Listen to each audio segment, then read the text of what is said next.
thế nè cái này nhung nó rộng này play chứ nè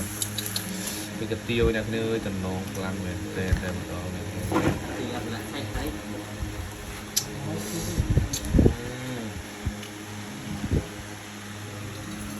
tận nông này thì nông ngay như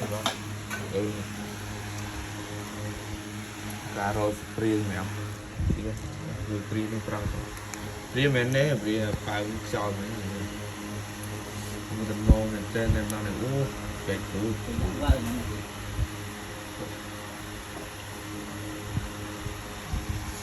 wah kita tengok ni coba ya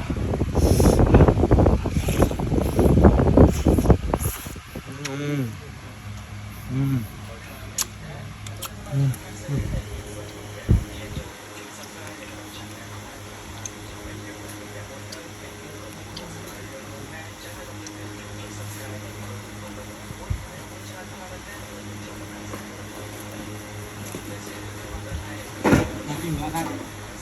lát rồi